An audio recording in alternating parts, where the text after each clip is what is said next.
सतनाम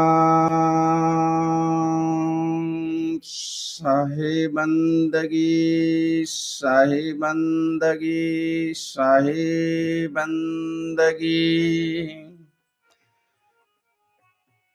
सदगुरु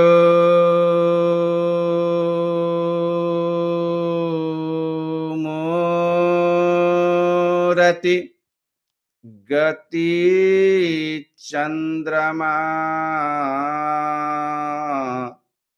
सेवक नयन चकोर। छन छन पल पल निरखत रहू सदगुरु मूर्ति के ओर।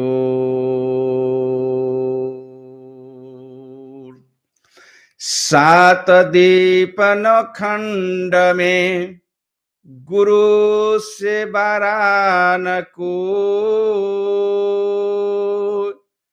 करता है सो कर न सके गुरु करे सो हो। आदरणीय परम पूज्य संत सम्राट सदगुरु कबीर साहिब जी के चरण कमल में त्रिबार साहिबंदगी साहिबंदगी साहिबंदगी। साथ ही संपूर्ण संत महात्मा गुरुजन माता पिता भाई बंधु संत समाज श्रोता समाज सब गोटा के चरण कमल में दास के तरफ से त्रिबार साहिबंदगी दंडवत प्रणाम नमस्कार। प्रिय श्रोता समाज संत भगवान अखन सवेर सवेर के समय 5 बज चुकल है।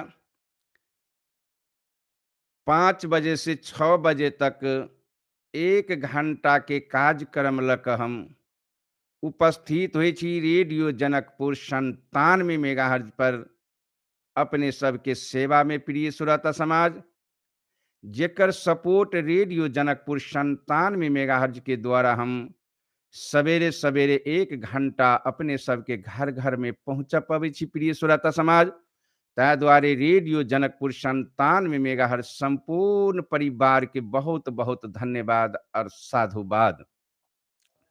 प्रिय श्रोता समाज तहिना कबीर सदविचार महामंडल नेपाल केंद्रीय कार्यालय कबीर धाम कनकपट्टी यानी जनकपुर धाम उप महानगर पालिका 17 ट्रस्ट के द्वारा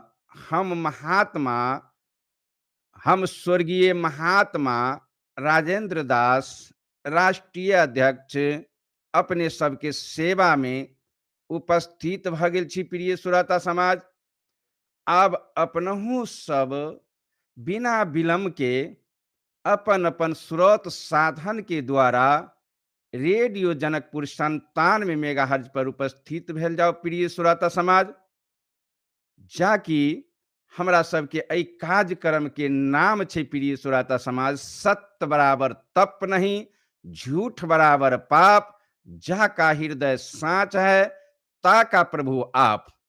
यानी कार्यक्रम के नामे राखल छे सत्य बराबर तप नहीं। प्रिय श्रोता समाज एहि संसार में सत्य के सिवा दुनिया में किछ नहीं छे, सब मिट्टी के धूल छे। प्रिय श्रोता समाज जय घर परिवार में सत्य के स्थापना नहीं है वो घर परिवार बुझबे अंधेरे एहि दुनिया से जा रहल छी।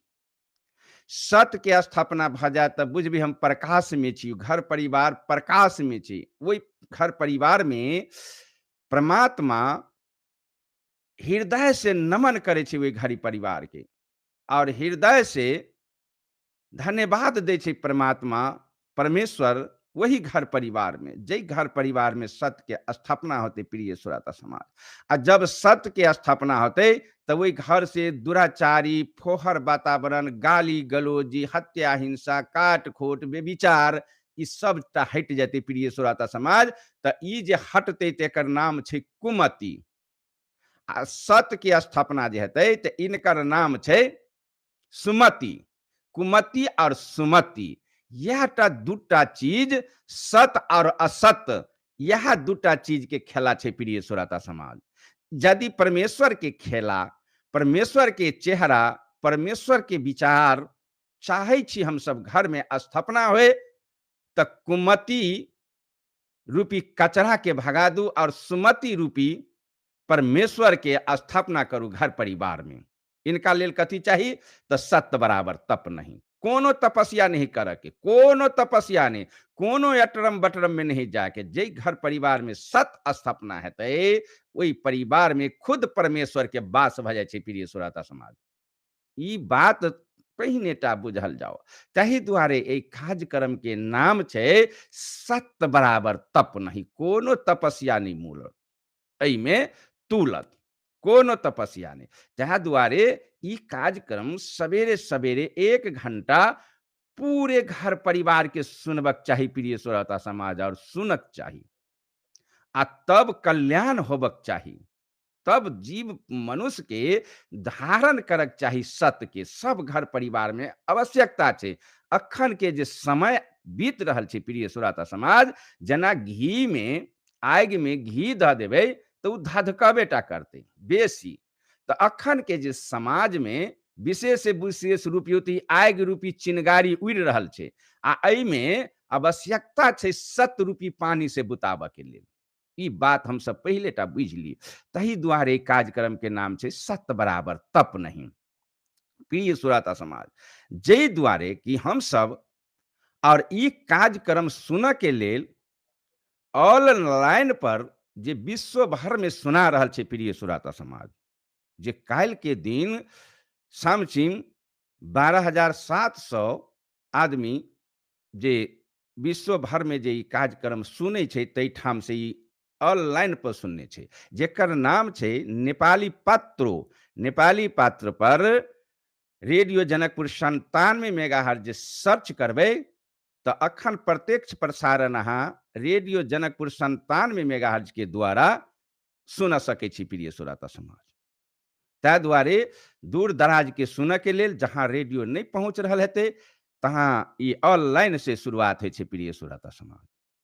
नेपाली पात्रों पर रेडियो जनकपुर 97 मेगाहर्ट्ज सर्च करला के बाद ई प्रत्यक्ष प्रसारण अहाँ घर घर में सुन सकै छी, देश विदेश में। और यूट्यूब पर भी रेडियो जनकपुर 97 मेगाहर्ट्ज जे सर्च करबै तो यूट्यूब पर भी ई प्रोग्राम अहाँ सुन सकै छी, प्रत्यक्ष प्रसारण, और एनी टाइम भी सुन सकै छी। प्रत्येक दिन के कार्यक्रम अब अहाँ यूट्यूब पर से भी सुन सकै छी। तो प्रिय श्रोता समाज, जे अखन रेडियो के जे सपोर्ट कर रहल छै टेक्नीशियन, ई रूपेश भाई छथिन।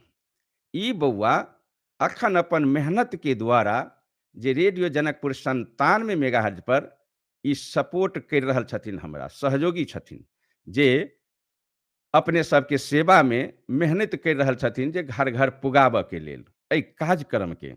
तो रूपेश बौआ के बहुत बहुत धन्यवाद।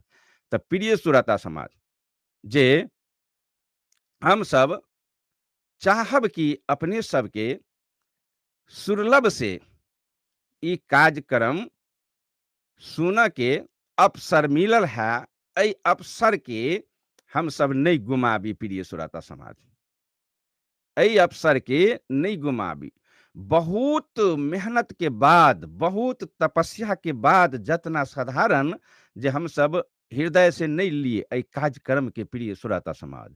मौसम के कतेक भारी अनुकूल होइत में रेडियो जनकपुर 97 मेगाहर्ट्ज जे अपने सबके सेवा द रहल है, आ वही के साथ साथ जे हमहू पहुंच रहल छी अपने सबके सेवा में, प्रत्येक दिन के कार्यक्रम पर प्रिय श्रोता समाज अनुमान लगा लेबै कि कतेक मेहनत के द्वारा हमरा सबके ई कार्यक्रम मौका मिलल है जीवन पर धारण करऽ के लेल। और साथ साथ कथी जे आइ तक हम सब नहीं भूलल छलिए जे बात के, वह टा बात के सुनबा के लेल ई कार्यक्रम पर जे इतना मेहनत रेडियो जनकपुर 97 मेगाहर्ज कर रहल छै, आ ओहि साथ साथ में जे हम अहाँ के पहुंच रहल छी अपने सबके घर परिवार में प्रिय श्रोता समाज। यदि यहाँ एहन समय यदि अहाँ खो देबै, एहि समय के उपयोग नहीं कर सकब घर परिवार में, तो अब एकर बाद में खेर समय हमरा सबके जीवन में कहिया धारण भेटत, उ अब समय बतैते प्रिय श्रोता समाज। तै दुआरे जितना दिन हम सब सुनि रहल छी, तो हम कोशिश अपने सबके कर रहल छी जे पूरे वेद हम अपने सबके घर परिवार में सुना दी। और संक्षेप में इनका मुख्य मुख्य उद्देश्य जे छै वेद के, जे अपने सबके घर परिवार में हाँ बुझटा सकी प्रिय श्रोता समाज। आवश्यकता छै बुझनाइ। जे चीज हम सब आइ वेद के कथा, वेद के मंत्र से कोनो काम नहीं हम सब करबा सकली, चाहे विवाह होई, शादी होई, चाहे पूजा पाठ होई, चाहे भगवान के कार्यक्रम करी, जे काम होए जे वेद के द्वारा होए, जे हम सब वेद के छोड़ क आ कार्यक्रम कलिए प्रिय श्रोता समाज, जितना करे छिए जे चीज काम करू अहाँ, लेकिन सब निष्फल भेल अहाँ के वेद के ज्ञान के बिना। तही द्वारे प्रिय श्रोता समाज जे हमरा सब गोटा के जे विश्व भर के संविधान जे वेद बनल गेलै प्रिय श्रोता समाज, लिखल गेलै, जै वेद के द्वारा हिंदू और मुसलमान 8 टा वेद निर्माण क क, 4 टा मुस्लिम और 4 टा हिंदू निर्माण क क, पूर्व और पश्चिम क क बांट क आ ई देश विश्व चल रहल छै प्रिय श्रोता समाज। वही कानून के हम उल्टा क अपने सबके समक्ष पहुंचाब जा रहल छी, जे के द्वारा जे वेद के जानकार ज्ञान सब गोटा के घर घर में पहुंच जाए, तो सत्य के स्थापना होते प्रिय श्रोता समाज। हम यहटा अखत प्रयास क क अपने सबके सेवा में पहुंचाब जा रहल छी प्रिय श्रोता समाज। तै दुआरे एहि कार्यक्रम के नहीं बिसरू, आ प्रत्येक दिन के अध्याय सुनू, जे एक अध्याय से शुरू क क आ आई के अध्याय पर हम सब वेद में पहुंचल छी, छठम अध्याय जे 6वां अध्याय पर पहुंचल छी प्रिय श्रोता समाज। जे हम आई जे सूत जे पहुंच गेल है अपने के 94 सूत से ल रहल छी, अध्याय ही छठा ऋग वेद के। ई ऋग वेद पूजा के वेद है प्रिय श्रोता समाज। जे पूजा के वेद के नामे छै पूजा के वेद, तैसे बुझ लेबै हम सब जे ई पूजा विधि जे किनकर पूजा, त परमेश्वर के पूजा के विधि के विधान ई वेद पूरा के पूरा बतबै छै प्रिय श्रोता समाज। अही वेद में से फुट फुट के 4 टा वेद जेते, जे मंत्र, जे अध्याय, जे सूत्र जे आयते, जे मंडल आयते वेद के, से अही वेद में से फुटत जाते, तो सब वेद में आविष्कार होती। वेद पढ़ के जे पहिलका अध्याय जे होय छै, पहिलका मंत्र जे होय छै, वही मंत्र के द्वारा दोसरो अध्याय जे पढ़े छै, तो आधा वही में खर्च भ जाय छै। जे कहलावा में आधा वही में खर्च भ जाय छै, वही मंत्र के अनुसार लेत जाय छै। तै दुआरे ई वेद के बहुत भारी जे अगाड़ी में आविष्कार भेल छै प्रिय श्रोता समाज। तै दुआरे ई ऋग वेद जे छै, जे मेन वेद छै, आ एहि वेद से हमरा सबके घर परिवार के बहुत भारी जानकारी मिल सकत प्रिय श्रोता समाज। जे हम सब यदि बुझ जेबै, तो पहिले बुझे छली हम सब जे मुंह के कानून छै, आब की करऽ पड़ती प्रिय श्रोता समाज। जे हम सब जे अध्याय वेद जे अहाँ के देखबै छी, तै वेद के नोट कैल जाओ, आ एहि बात के दिमाग में राखू। अहाँ सिखबै कथी वेद के ज्ञान, तो यह टा सीखू जे वेद में 4 टा पूजा तैयार भेलैया। फाइनल बात बुझल यहाँ के पूजा कथी करक चाही से जीवन पर लिख लू, आ देखत जेबै अहाँ टोटल वेद हम अहाँ के सामने लाबि रहल छी। ठीक छै। आ पूजा कथी से शुरुआत भेलै ऋग वेद के, तो 4 टा पूजा से। मातृ देव भव, पितृ देव भव, आचार्य देव भव, अतिथि देवो भव। ई 4टा पूजा पर निर्धारित ई वेद हुआ जा रहल छै। और इस शरीर के अंदर में जे प्राण है हमरा सबके, जेकर हंसा हम सब कहबै, नहीं, यही प्राण के जे बैठबे छै घर में, तो ई घरे बनबऽ के लेल परमेश्वर जे ई 5टा तत्व के जे आविष्कार केलकै, जे 5टा चीज उपकरण से एहि शरीर के बनावटी के तैयार केलकै, ठीक छै। आ एही शरीर के बनावटी के द्वारा जे हमरा सबके जे ई रचना जे होते, जतना धरती, आकाश, जमीन, ओहि पर पौधा, फल फूल, कृषि, जितना जे तैयारी होते, तो एहि प्राण के पालक के लेल मात्र ई वेद जे जानकारी दै छै प्रिय श्रोता समाज। ई तऽ आब शरीर बनि गेल, आ शरीर में परमात्मा के नियुक्ति भ गेलै, परमात्मा के नियुक्ति भ गेलै परमेश्वर के। आ आब ई परमेश्वर अपन जे 100 बरिस आयुग में जे धरती पर रहते, तो ई केना क स्वच्छ आ केना क बाँच क जेतै। तऽ बाँचऽ के लेल अन्न और पानी, अग्नि, ई सब उपकरण जे छै, जे परमेश्वर अपन सेवा में लगेते प्रिय श्रोता समाज। ई बात वेद के फाइनल बुझल जाओ। अहाँ दुनिया के बात बिसरि जाओ, जे बात अखनो तक करै छलिए से छोड़ के वेद के ज्ञान परिकृत हो। जे वेद ई परमेश्वर अपन व्यवस्था करे के लेल जितना ई आविष्कार जे कर रहल छै, उद्योग से लक, कृषि से लक, मतलब पर्यावरण से लक, एहि धरती के निर्माण कर रहल छै, जे ई 5टा तत्व के जे पोषण ढंग से होते, तै दुआरे परमेश्वर जे अपन व्यवस्था रचना कर रहल छै प्रिय श्रोता समाज। जिनका पर हमरा सबके गुमान छल, जे हम सब भगवान खोजे छली बहुत दिन से, लेकिन भेटल नहीं। आब ई भगवान जे अपने घर घर में है बैठल, उनके देखाबऽ के लेल वेद के ज्ञान छै प्रिय श्रोता समाज। जे अखनो अहाँ देखै छियै, 1 अध्याय से जे शुरू भेलैया, तऽ इएहटा चीज ज्ञान दै छै वेद। आ एहि ज्ञान के ठिकिया के देखैत चलू। आब अहाँ देखबै कथी, जे मंदिर निर्माण होइ छै कि नहीं, मूर्ति निर्माण होइ छै कि नहीं प्रिय श्रोता समाज। ऐसे अहाँ पूरब में अखनो से पूरब किछे समय पछाड़ी हम सब धकेल के देखी कि मंदिर तो रहता, मूर्ति निर्माण रहता, मूर्ति के पूजा मंदिर में जाइत रहता। जखन वेद के ज्ञान रहे, तखन मूर्ति के निर्माण नहीं रहे, आ मूर्ति के पूजा नहीं रहे प्रिय श्रोता समाज। आ ई घर घर स्वर्ग और नरक नहीं रहे, आ ई भयंकर कर्म कांड नहीं रहे। जखनु जे ई वेद जे जखनु आविष्कार रहे, अखनु जखनु वेद के कानून चलित रहे, तखनु ई काम सब नहीं रहे जे प्रमाणित अहाँ के वेद से हैत। 56 करोड़ी देवी, 56 करोटी देवी देवता नहीं रहे तखनु में, जे ई वेद से प्रमाणित हो जाता। आब हमरा सबके जे ठिकिया के देखऽ के छै, जे वेद जखनु जे रहे, तखनु ई अखुनका जे हम सब जे एहि पोषण में जे लागल छी, झंझट में जे पड़ गेल छी, मेमोरी जे हैंग कर लेने छी, से बात पहले रहे कि नहीं रहे। ई वेद से प्रमाणित। तो प्रिय श्रोता समाज, यदि वेद से पहले जे ई बात रहे, तो भगवान श्री रामचंद्र जी तो जैते मंदिर सब में पूजा करे लगी, महादेव मंदिर में, शंकर मंदिर में, आ वही मूर्ति में कत कत जैती मंदिर बना कर बनल रहे मंदिर, आ में पूजा होत रहे, नहीं होत रहे ना। वेद जखनु रहे तखनु नहीं रहे सब। ई भेलै कथी, जब एन्नी आबि कऽ जब ई सत्ता बदललैया,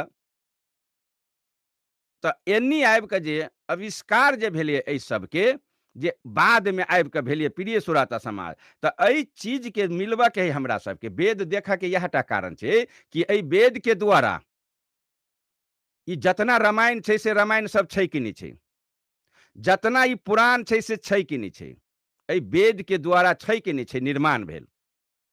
आ वेद से वेद के आवश्यकता पड़ले कि नहीं, एतेक रामायण के 400 रामायण छापऽ के वेद के जरूरी पड़ले कि नहीं पड़ले, या वेद संबत है कि नहीं है वो नोट करू एहि बात के, अहाँ ध्यान से देखे चलू सब अध्याय में कि वेद के संबत ई 400 रामायण अखनो है छाम छीम पहुंच गेल है प्रिय श्रोता समाज, और बढ़ते जा रहल छै।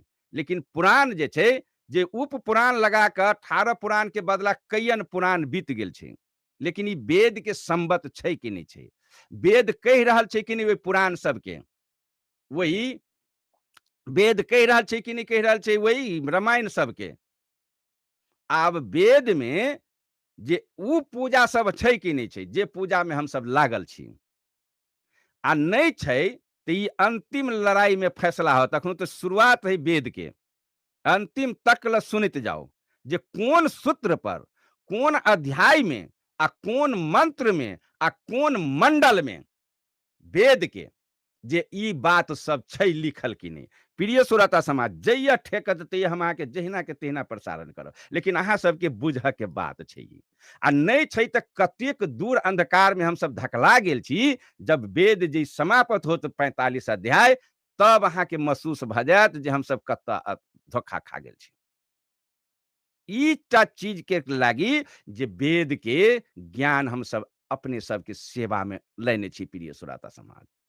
ताहि दुआरे अपने सबके कहै छी कि एहि वेद के जे कखिनको एकरा सुन से अहाँ पछाड़ी नहीं पड़ू।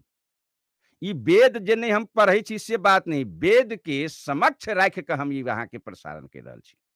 और वेद के जे घटल घटना छै, जे बीतल बात छै, आ मानवतावाद के जे स्थापना जे हमरा सबके छूटि गेल है, वैहटा स्थापना ई वेद ऋग वेद करते प्रिय श्रोता समाज।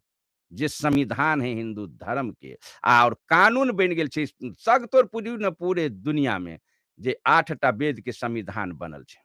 मुस्लिम धर्म पश्चिम, आ पूर्व में हिंदू धर्म के लिए बंटवारा क के। तो हम सब चाहब कि अपने सबके जतना हमरा समय बर्बाद होए, लेकिन 9टा वेद के लाइव के ध देब। पुराण तो देखबे के लिए, आ रामायण तो देखबे करते आबे छियै वर्षों से। रेडियो जनकपुर 97 मेगाहर्ट्ज पर जे उ कथी सब छै, एकोटा बात संबत ओकर नहीं मिल रहल छै। बिना झूठ बात से साँच बात एकोटा नहीं छै।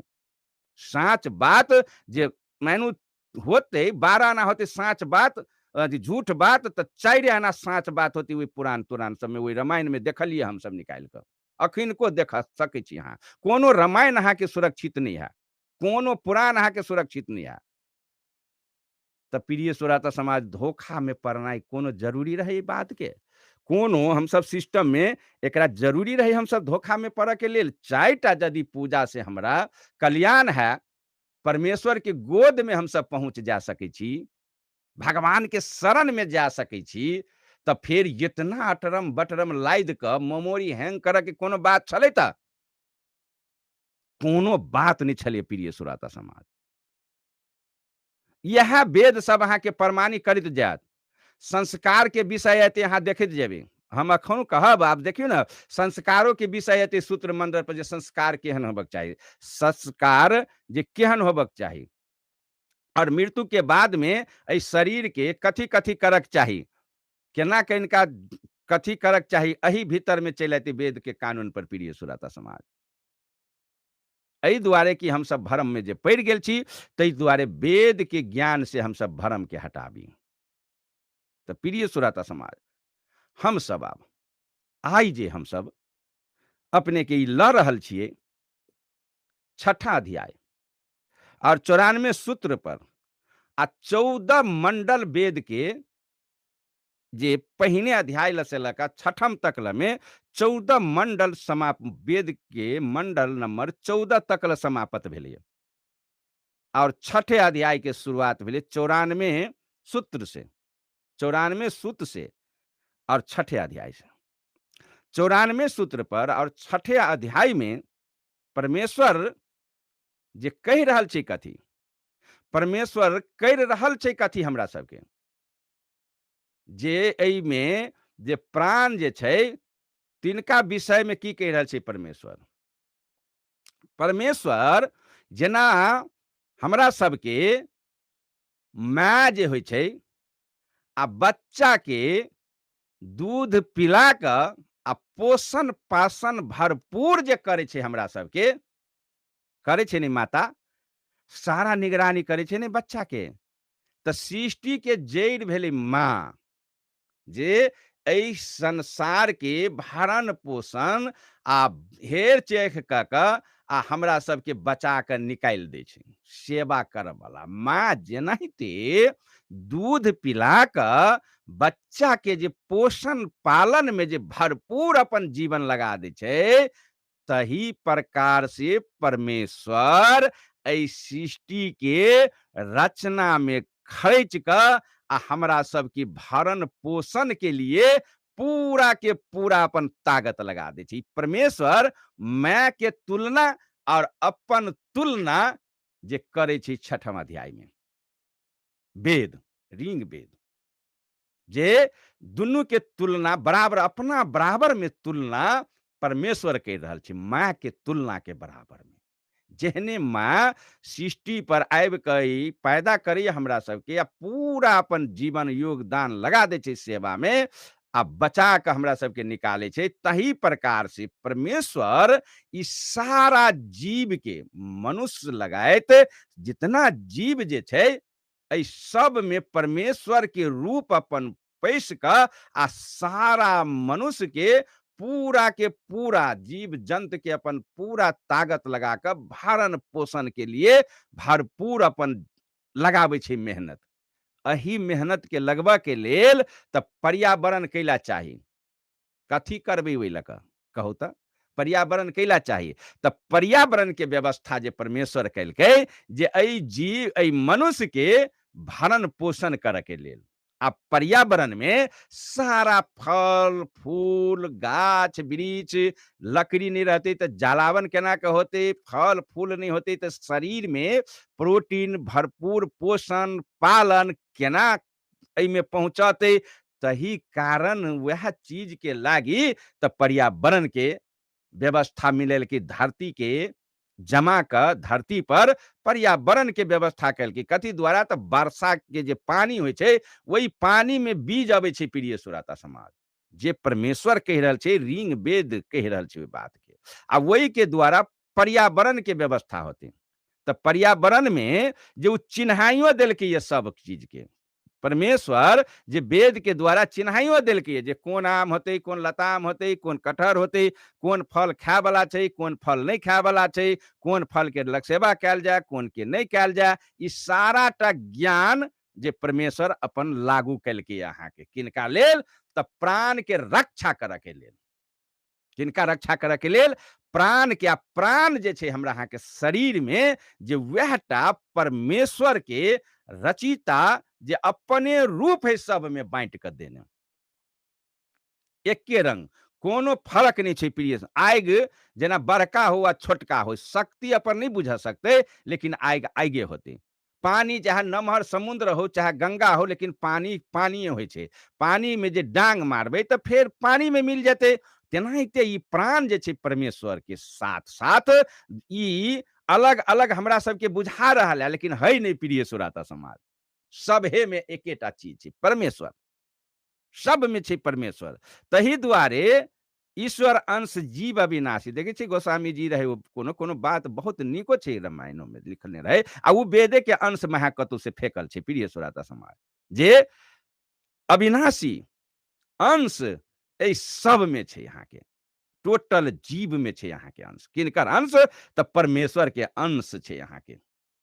जे अंश जाले देह में है ताले पकते, एक चिंगी आगि देख कहाँ डराब नहीं। आ यदि ई परमेश्वर जे अंश जे में से जे निकल जाते, तो अहाँ आगो में अहाँ के धऽ देत, खोचारत, पकबो करबे, यहाँ कनबो करबे, इसी सेबो करबे, कुछ नहीं करबे यहाँ के। देखियो कतेटा के नतीजा छै, सुंदर कते कहाँ देखऽ में लगे छी नहीं, लेकिन एकेटा परमेश्वर जे अपन अंश जे में से जे निकलते, तखन की भऽ जेतै तऽ सारा सुंदरता खत्म। चाहे दुनिया के सुंदरता रहो, चाहे घर परिवार के सुंदरता रहो, सब सुंदरता हमरा सबके खत्म भऽ जात। के निकल गेलै तऽ परमेश्वर के अंश।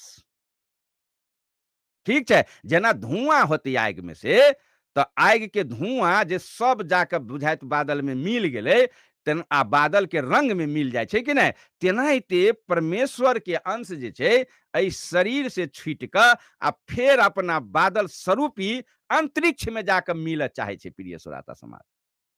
तब अहाँ अपना घर में फेर पहुंच जाओ परमेश्वर के नजदीक। आ कहीं जे बीच में अहाँ के समस्या गड़बड़ भ गेल, तब अहाँ ओझरा जायब एही भव सागर के धार में, फेर अहाँ दुख से नहीं छुटकारा होब। एही दुआरे मनुष्य के शरीर पहिने छी, हमसब बुद्धिजीवी छी, विचार करऽ वाला जी छी। जे बबूर में छुअब काँट गड़ि जायत, नीम खायब तऽ तीत लागत, लताम खायब तऽ मीठ लागत, आम एहन नीमन लागत, ई फल एहन बढ़िया लागत। मतलब हमरा अहाँ के जे चेतन वाला शक्ति जे छै परमेश्वर के, जे उ स्वयं के स्वयं अपने चिन्ह वाला शक्ति छै अहाँ के शरीर के अंदर में। स्वयं ही चिन्ह वाला शक्ति परमेश्वर के शक्ति जे छै शरीर के अंदर में ई वर्तमान में ई देख रहल छै प्रिय श्रोता समाज। अपन शक्ति भीतरे से, वह शक्ति के द्वारा ई सारा चीज हम सब चिन्ह रहल छी। देखियो परमेश्वर जे एही दुआरे जे सृष्टि में एहि प्राण रक्षा के लेल पर्यावरण के व्यवस्था करे छै, जे केहनो क क जे इनका शरीर के पोषण शक्ति आ एहि शरीर में जे स्वच्छ रहे, तही कारण से लेल ई मेहनत के द्वारा परमेश्वरे के देन छै जे हमरा अहाँ के जे ई भेट रहल है अखन, जे पर्यावरण देल छै। वही दुआरे पर्यावरण के निर्माण होइ छै प्रिय श्रोता। किनका सेवा के लेल? तऽ परमेश्वर के सेवा के लेल, खुद अपना सेवा के लेल। अहाँ के एकटा भरम लागल होत जे एहिठाम से रेडियो जनकपुर पर तऽ फलना आदमी साहेब जी बाजि रहल छथिन, लेकिन से बात नहीं छै प्रिय श्रोता समाज। खुद परमेश्वर के देन छै जे अपन बात अपने बाजि रहल छै। एहिमे आदमी के बस के बात नहीं हती, ये जे अपन बात अपने परमेश्वर सुनाबि रहल है अहाँ के, कहाँ दोसर गोटा के सुनबी छै। अपन बात अपने परमेश्वर सुनाबि रहल छै। उनकर बात जे छै, वेद जे छै से वेद के बात जे अपने बात अपने सुनाबि रहल है अहाँ के घर घर, अपने सुनि रहल छै। आ होशियारी बनबै छै जे खबरदार, ढंग से रहू, अत्याचार, बेईमानी, शैतानी, काट खोट ई काज सब में नहीं लागू, नहीं तऽ मनुष्य, सदगुरु कबीर साहब कहै छथिन, मानुष तन चुके अपराधी, आही तन के बहुत रे साझी। मनुष्य के तन जे चुक जायब तऽ बड़ भारी अपराधी में कायम भ जायब अहाँ। यह ज्ञान के लागी परमेश्वर एहि वेद के खार क का पूर्ण रूप से हमरा सबके ज्ञान दे रहल छै, पूर्ण रूप से, जे पर्यावरण एही सेवा के लेल है अहाँ के नहीं।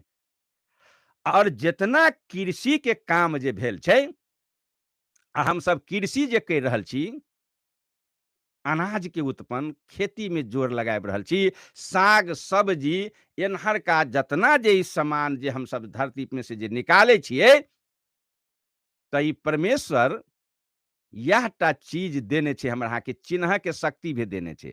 मानो अल्लू के जका कईन फल होती जे तीतो लागत अहाँ के, सब्जी नहीं बन सकते, लेकिन आलूए के केना सब्जी बनते, परवल केना बनते, पेठा कदीमा केना बनते, साग सब्जी केना बनले, मान लो केहन केहन बीज देने छै अहाँ के, वो गिरेने छै ओहि वर्षा के द्वारा, वही बूंद के द्वारा, अंतरिक्ष से ई सब बीज गिरल छै धरती पर प्रिय श्रोता समाज। जे मानव कम से कम तो चीन है जे एहि सबके जहाँ के प्रोटीन है, खाय वाला वस्तु है, इस चेतन जे छै जे मनुष्य के शरीर में परमेश्वर देने छै। कथी के लेल? तऽ पर्यावरण देलकै, कृषि देलकै, आ कृषि के में द्वारा बीज देलकै। कोनो आदमी के अखनो तक ल पूछि दियौ कि धान कतऽ से अयलै, ई सब्जी सबके बीज कतऽ से अयलै, कोनो के पूछि दियौ प्रिय श्रोता समाज। कोई एहन है दुनिया में केहनो विद्वान जे ओहि सब्जी के अपना हाथ से बीज बना लेते? कत्तो से तऽ ई बीजे निकलल हेतै कि नहीं? धान के बीज, रहरी के, खेसारी, दालि, जेमे चना एवं प्रकार के जे खाना वाला वस्तु जे छै भोजन वाला, एहि मनुष्य, ई परमेश्वर जे अपना एहि धरती पर टीका के लेल जे व्यवस्था करे छै प्रिय श्रोता समाज, यही के बीज जे कोनो कृषि फार्म में जेबे तऽ कथी ओहि में से अपने हाथ में से वो जमा ले छै। उनको लेल तऽ कोनो उपकरण तऽ चाही कि नहीं ओहि जमबा के लेल? नहीं। आ वही उपकरण के व्यवस्था के कैल है? तऽ परमेश्वर खोजैत जे जेबै अहाँके बीज के पता लगेबै एहि अनाज सबके, धान सबके, सब्जी सबके, तऽ एहि कृषि के जे विभाग के जे पता लगेबै अहाँके, तऽ अंतरिम में जाय पड़त अहाँके कतऽ, तऽ परमेश्वर के नजदीक। तब पता लागत जे परमेश्वर से आविष्कार भेल छै। आ ई चिन्ह वाला ज्ञान जे हमरा सबके भीतर में जे चेतन जे छै, परमेश्वर अपने के अंश जे हुनकर, उ छुटियावे वाला ज्ञान है, मतलब अहाँके भीतरी में जे बाहर में लाइबो लेलकै, या छुटियावे वाला ज्ञानो छै अहाँके भीतरी में। तो प्रिय श्रोता समाज, कृषि के लाभ के लेल, ई प्राण के रक्षा करे के लेल परमेश्वर आविष्कार भेल छै हुनका लग से, जे दुआरे कि हम सब ओहि कृषि के आर्जन क के हम सब टिक सकै छी एहि संसार में मनुष्य। और एहि कृषि क के देखियो कतेक नीक छै, पर्यावरण, कृषि, परमेश्वर जे पालन पोषण के लिए जेना माय बच्चा के दूध पिला के जीवे छै, वही प्रकारक परमेश्वर जे हमरा सबके एहि जिंदा करे के लेल, भरण पोषण पालन करे के लेल, यहटा माय के रूप में परमेश्वर जे हमरा सबके दूध जेना माय के पिए के जिंदगी दैया, तेनाहिते परमेश्वर जे ई व्यवस्था क के हमरा सबके जीव के लिए धरती पर मौका देने छै प्रिय श्रोता समाज। और यह लागी तो कथी देलकै, पर्यावरण आ कृषि देलकै अहाँके, देखियो। अच्छा, ये हो उपकरण जे परमेश्वर के देन छै। और जीव के लेल तब कथी देलकै, पानी। कृषि बिना पानी के नहीं होते प्रिय श्रोता समाज। आज पानी के बिना कृषि नहीं होते, तो पानी के बिना हम सब जिंदो नहीं रह सकै छी। कतेक भारी उपकरण के व्यवस्था भेल छै परमेश्वर के द्वारा। यदि परमेश्वर जे नहीं पता लगेते, एहि वेद के ज्ञात नहीं होते, तो धरती के खोद के हम सब पानी कोन हिसाब से निकाल लेती। आ धरती में खोदा वाला उपकरण कत से चल अती, जो लोहा लक्कड़ जे छै, देखियो उद्योग के व्यवस्था भी परमेश्वर केने छै, ठीक छै। जैसे उपकरण हेते यहाँ के एकर व्यवस्था लगे वाला, उपकरण होते तभी धरती खोदाते, उपकरण होते तभी हल जोताते, तभी ओहि में ट्रैक्टर बहते। जब तक उपकरण नहीं होते ताले लोहा के बनते ना, हार में फार चाहिए लोहे के, ट्रैक्टर बनते तो लोहे के, लेकिन लोहा के बनावे के लिए उपकरण ई परमेश्वर ही से निर्माण भेल छै प्रिय श्रोता समाज। कोनो लोक के पूछ लियो, जेना देखियो कतेकटा के एकटा मिसाल छै, अहाँ ठाकुर के पूछियो, जे ठाकुर छै उनका पूछियो अहाँ के जे नेहा हथौड़ी घन आइ तीनू में पहिने कौन बन, पूछियो, उनके काम तो करे छे उनका से, आ उनका से पूछियो जे नेहा हथौड़ी घन आइ तीनू में पहिने कौन बन। नेहा बनले पहिने तो कौन हथौड़ी से पिटल की नेहा के, कौन घन से पिटल की तो हन चिकन बनाते, पिटल लगी तो हथौड़ी घन चाहिए कि नहीं। आ हथौड़ी जे बनते तो वो पीट के लेल तो चाही, घन जे बनते तो वह पीट के लेल तो चाही पहले हथौड़ी नहीं। तो एहि दुनू में से, तीनू में से कौन पहिने बनते छै, एकर जवाब कतो दुनिया में पहले कौन बनते छै।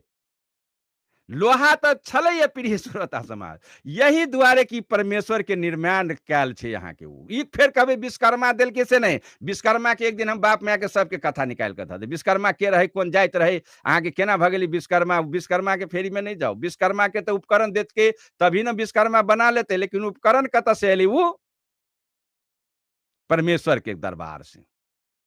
मेन जड़ी जे है यहाँ के, जे परमेश्वर अपना हाथ में हैंडल रखने छे, ओते जा पड़त अहाँ के, लोहा के खोजत खोजे जा पड़त परमेश्वर के खाइन में, तब ये पंचायती फट छात।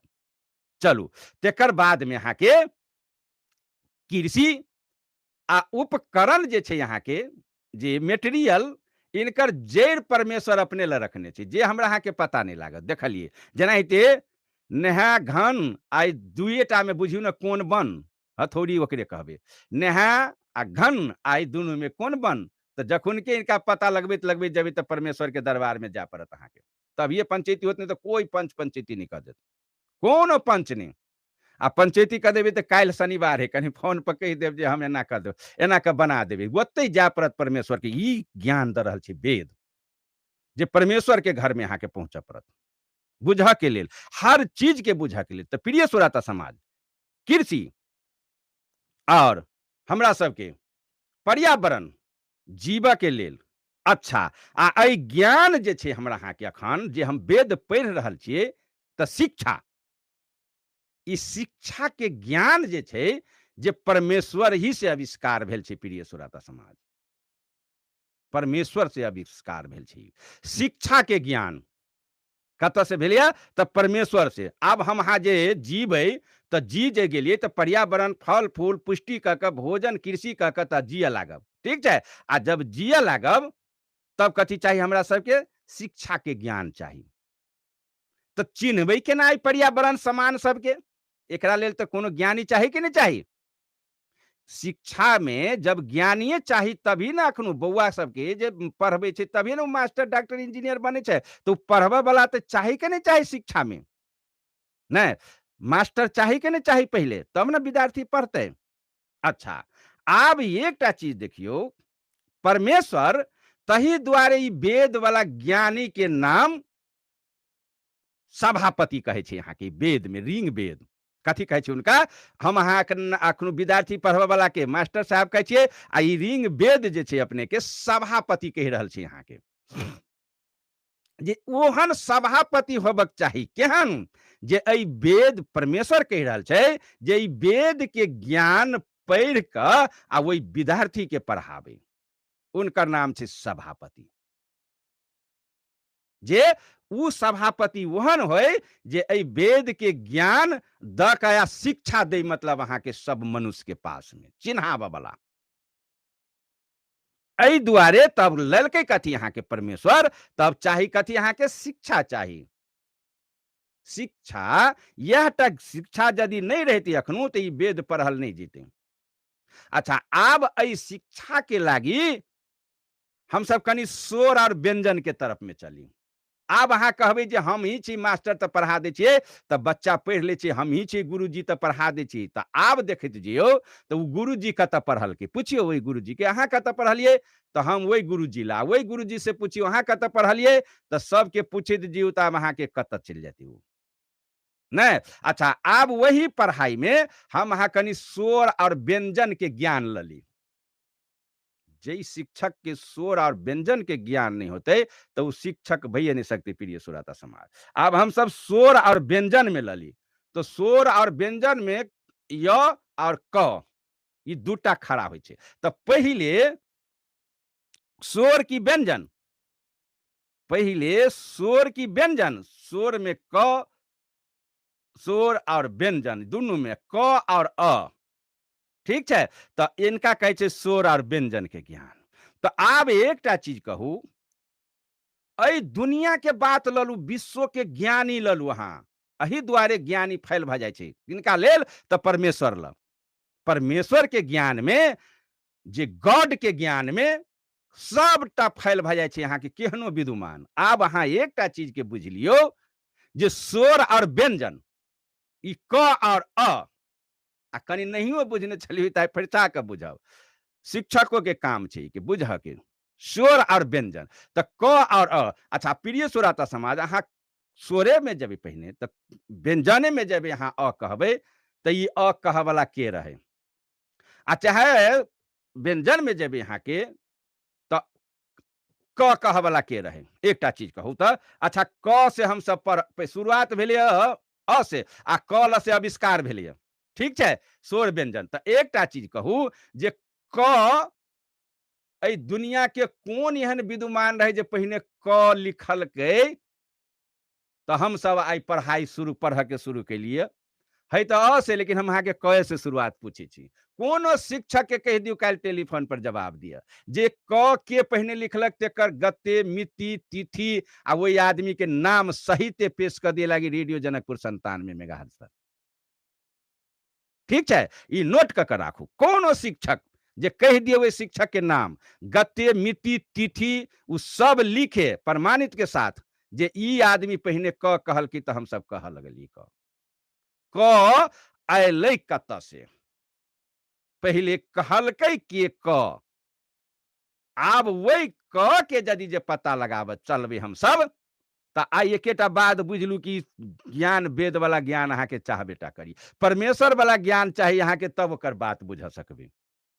जेहने लोहा के बात नहीं लोहार बुझ सकल के, जेहने शिक्षा के बात शिक्षक नहीं बुझ सकल के, अंतिम में जाकर परमेश्वर के घर में जाते, पर्यावरण के बाद उ माली नहीं बुझ सकल के जेकर सिंचाई केहन होते, केहन हम से सकी, उ पावर परमेश्वर के पास में रह गेल रहे। प्रिय श्रोता समाज, अखन हम सब रेडियो जनकपुर 97 मेगाहर्ट्ज सुनि रहल छी और हम सब ऋग वेद के 6ठा अध्याय के देख रही छी। प्रिय श्रोता समाज, जे हम सब 6ठा अध्याय देख रहल छियै और 6ठा अध्याय के जे अखन हम सब देख रहल छियै 6ठा अध्याय के देख रहल छी, ठीक छै।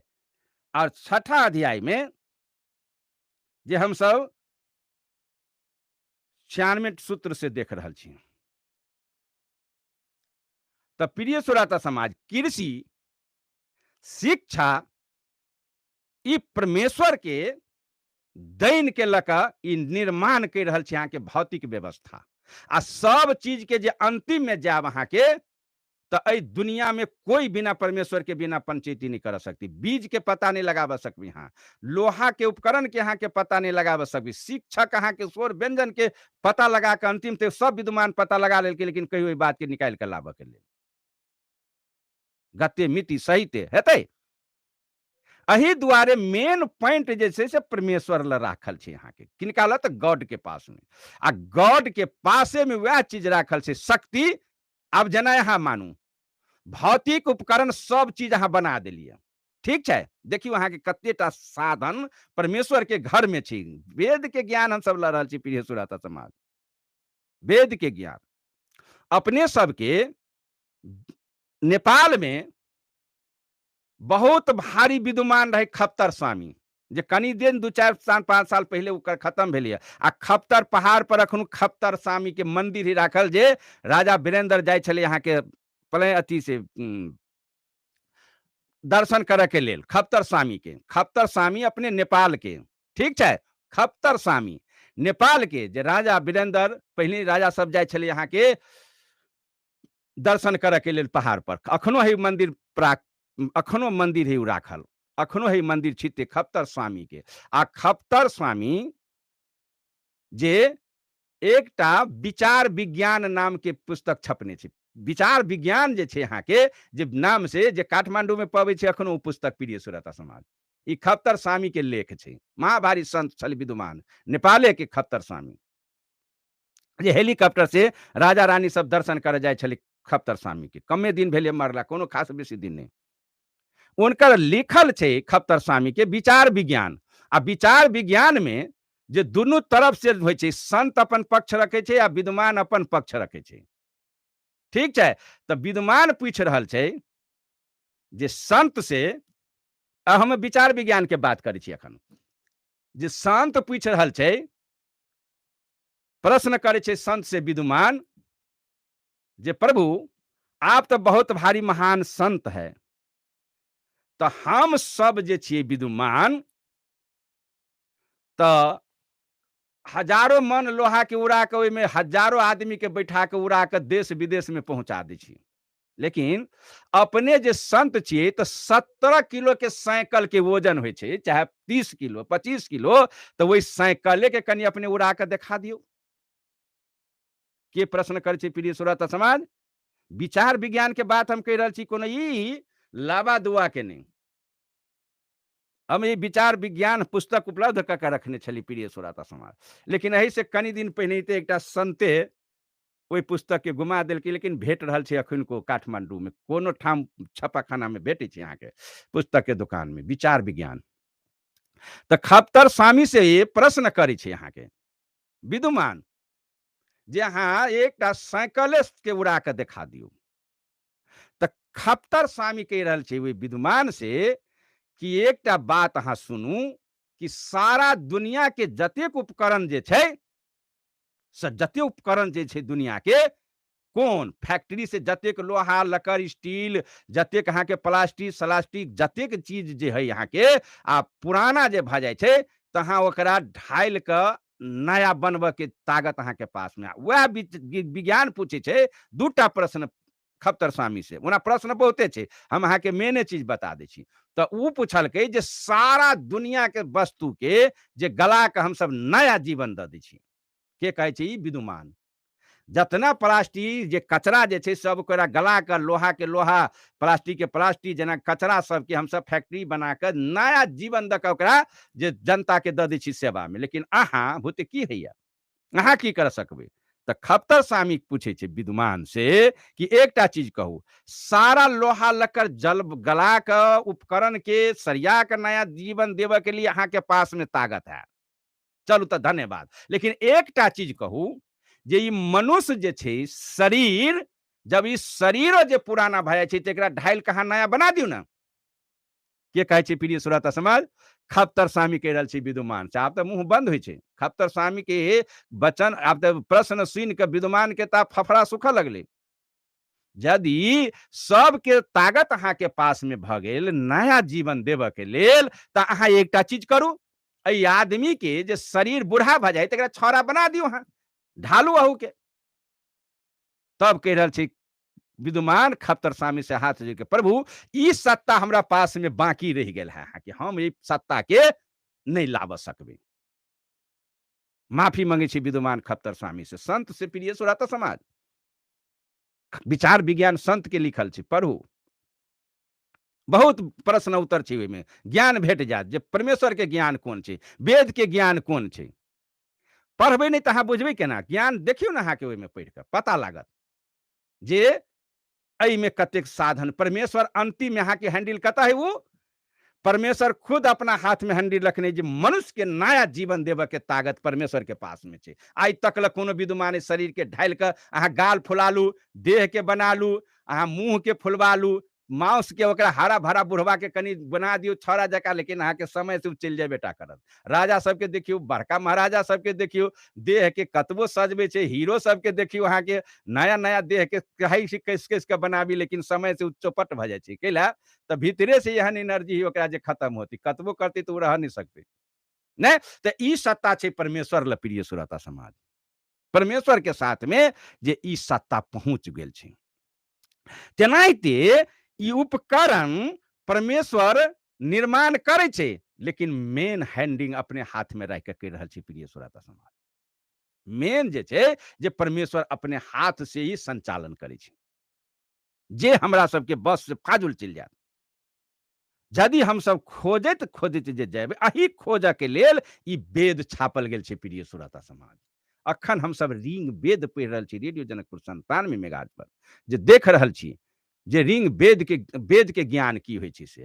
तऽ ई सत्ता सब जे पर्यावरण, कृषि, उद्योग, शिक्षा, ई सब परमेश्वर के द्वारा निर्माण होइ छै, आ इनकर हैंडिंग परमेश्वर अपना हाथ में रखे छै। प्रिय श्रोता समाज, ई हाथ से फाजिल नहीं जा सकती। जे हमरा मनुष्य के बस से जे फाजुल जा रहल छी हम सब, जे बात परमेश्वर हैंडिंग कर रहल छी अहाँ के, तऽ यह टा ज्ञान जे हमरा सबके चाही, वेद के ज्ञान, जे हमरा सब वेद से ज्ञान पाकर आ हम सब अतिकटा के जे हृदय पर काबिज करी। तही दुआरे हमरा सबके वेद से जे हम सब नहीं भेद पाब सकलिए। प्रिय श्रोता समाज, जे यह टा झंझट देखियो, केहन माय के जका परमेश्वर आ केहन व्यवस्था, जेहन माय दूध व्यवस्था क के बच्चा पाले छै, तेहने परमेश्वर अहाँ के जीव जंत के निर्माण के लागी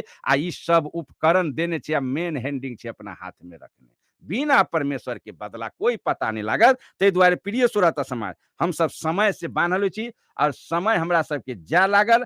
ते दुआरे जे हम सब जे आब हम सब एहि समापत के ओर में, जे छठा अध्याय के समापत के ओर में पहुंच गेली। प्रिय श्रोता समाज, तऽ आब जे है हमरा सब, जे हम सब आब काल्हि से जे 7म अध्याय पर हम सब पहुँचब, जे 7म अध्याय की कहि रहल छै, जे हम सब एहिमे अहाँके मेन बात समझ में चलि आयल होत अहू अध्याय में, जे समझ में चलि आबे वएह मेन बात रखै छी। ताहि दुआरे हम सब समय से वंचित भ चुकली प्रिय श्रोता समाज, और समय हमरा सबके जा लगल। काल्हि शनिवार है, सब गोटा तैयारी रहू अपन विचार राखऽ के लेल, और अपन अपन विचार अपने सबके सुझाव सलाह हम लेबेटा करब शनिवार के हफ्ता के दिन में।